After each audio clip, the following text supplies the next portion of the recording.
Salut tout le monde, en fait ça va pas mieux. Je vais vous expliquer pourquoi. Cette vidéo commence très bien à la base, puisque je devais vous présenter une nouvelle jument que j'ai essayée et qui correspondait en tout point à ce que je cherchais. Je vous présente cette jument magnifique qui a 14 ans et qui est en gros plus ou moins une maîtresse d'école. Elle saute pas 1m10 j'imagine, mais elle saute, elle dresse, elle part en balade seule, elle est totalement dans mon budget, apparemment c'est une jument parfaite pour moi.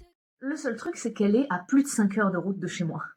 Alors oui, ça fait beaucoup, ça fait loin, mais je ne vais pas faire 5 heures de route pour rien. C'est une jument qui correspond vraiment parfaitement à ce que je cherche.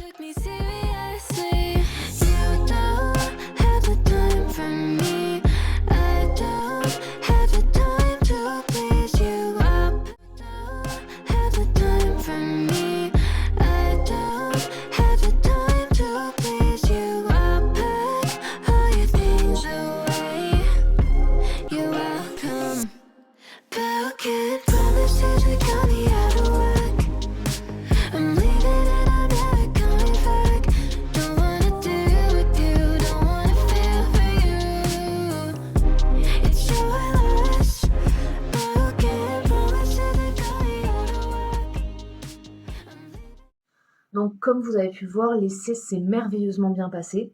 L'essai très complet parce que j'ai fait beaucoup de routes pour cette jument, donc je voulais vraiment tout essayer. C'était parfait, elle était adorable. Et là ça se voit que c'est une jument qui a quand même fait du club, qui est quand même habituée à pas mal de choses. Donc c'était pour moi le genre de jument et le genre d'expérience que je cherche absolument. En balade très tranquille, très agréable, très gentille, et en carrière très active, enfin je veux dire très dynamique, elle n'était pas du tout molle, avec un micro-caractère mais rien de, pas de vice, voilà, un amour. Et là, je rentre chez moi, j'ai 5 heures de plus de route, sachant que j'étais épuisée, avec les chaleurs qu'il fait en ce moment, j'avais la clim non-stop dans la voiture, donc ça veut dire que dans la journée, j'ai passé minimum 10 heures sur la route, sans compter les moments où je fais ma pause pour manger, pour faire une sieste dans la voiture, parce que 5 heures de route d'affilée, seule dans une voiture, il faut s'arrêter régulièrement. Donc minimum 10 heures dans ma journée à conduire avec une chaleur extérieure qui s'approche des 40 degrés, avec la clim non-stop dans la voiture. J'avoue que j'avais la tête qui allait exploser, j'avais très mal à la tête. J'étais très fatiguée parce que c'est épuisant. Et en fait, vraiment, j'en pouvais plus. Pour donner une idée, je suis partie de chez moi, il était 7 heures du matin. Je suis rentrée chez moi, il était plus de 23 heures. Donc ça vous donne une bonne idée du temps que j'ai passé sur la route et pour aller essayer cette jument. Rentrée chez moi, j'étais plutôt persuadée que c'était une jument qui me correspondait parfaitement. Je me suis dit, quand même, j'ai utilisé une journée entière juste pour ça, mais ça allait parce que je me disais, je l'ai pas fait pour rien, parce que j'ai trouvé la jument. Je m'endors ce soir-là, et je me réveille surtout le lendemain matin, avec la bonne intuition que c'est la bonne, que c'est elle. Et un peu plus tard dans la matinée, je continue quand même, au cas où, à regarder des annonces sur Le Bon Coin, comme ça, à défiler. Et je m'aperçois que son annonce a été supprimée. Donc tout de suite, un peu paniquée, j'envoie un message à la proprio et je lui dis j'ai vu que vous avez supprimé l'annonce, qu'est-ce qui se passe quoi? Et elle me répond oui, j'allais justement vous écrire, elle a été vendue. Donc là je tombe des nues, je l'ai essayée la veille et elle est vendue là maintenant. Donc je lui demande comment ça se fait, et elle m'explique en fait c'est une des cavalières qui monte dans ses écuries qui a réussi à faire craquer ses parents pour l'acheter, la jument. Donc je comprends la propriétaire, hein, évidemment, moi j'ai fait juste un essai, j'ai pas dit que je la réservais, hein, puisque voilà, je voulais pas prendre une décision à chaud, je pense que c'est normal aussi de pas se dépêcher de prendre une décision comme ça. Et forcément, à sa place, vendre un cheval à quelqu'un qui habite à 5 heures de route ou vendre un cheval à sa propre cavalière et pouvoir la garder chez soi, c'est sûr que je comprends. Mais à ce moment-là, je réalise que j'ai utilisé une journée entière sur mes jours de repos pour faire plus de 10 heures de route seule, ce qui m'a épuisée et ce qui m'a mis à bout.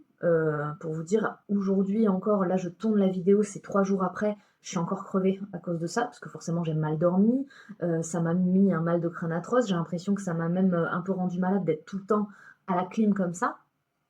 Donc j'ai utilisé de mon temps, de ma santé mentale et physique, et là en fait, je l'ai fait pour rien. J'ai fait tout ça pour rien, j'ai utilisé une journée de ma vie pour rien. C'est pas grand-chose une journée, vous allez me dire, c'est rien.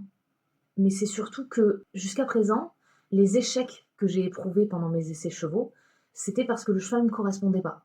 J'ai essayé le cheval, ça fonctionnait pas, il n'était pas comme je l'imaginais, donc j'étais déçue certes, mais au moins l'essai avait eu une utilité.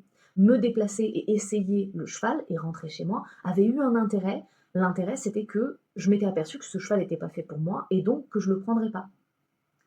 Là, cet essai-là a été totalement inutile. Parce que il aurait été utile si je m'étais aperçue que la jument ne me correspondait pas. Dans ce cas, j'aurais dit, ça fait chier, j'ai fait plus de 10 heures de route, mais elle ne me correspond pas, quoi. Mais bon, au moins, j'aurais pas fait l'erreur de prendre la jument, donc en soi, ça aurait pas été un essai inutile. Mais là, c'est totalement inutile, parce qu'en fait, la jument me correspondait, j'aurais pu l'acheter, et elle me passe sous le nez de la façon la plus bête possible. Voilà. Donc là, en fait, j'ai tous les essais depuis presque 1 an, parce que ça fait presque 1 an que je cherche maintenant, qui me reviennent dans l'esprit, dans la tronche. Et en fait, je me dis une phrase, il y a une phrase qui tourne en boucle dans ma tête, c'est une perpétuelle mise en échec.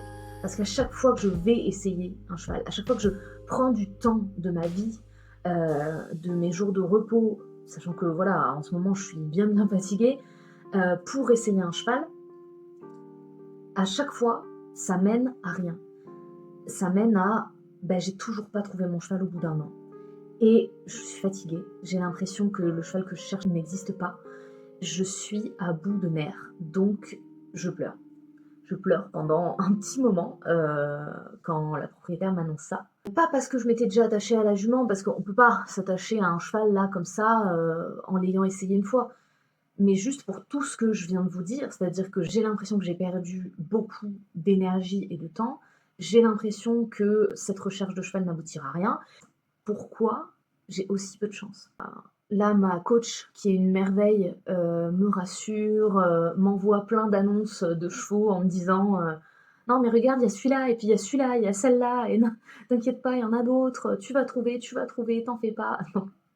C'est gentil, elle a senti en gros ma détresse psychologique à ce moment-là et elle s'est dit oula, il faut que je la rassure en lui disant qu'en gros c'est pas parce que t'avais trouvé le cheval et qu'en fait tu l'auras pas qu'il y en a pas d'autres. Dans un sens, j'essaye de me rassurer en me disant si je l'ai pas eu, c'est que c'était pas la bonne en soi et que c'était pas elle. Voilà.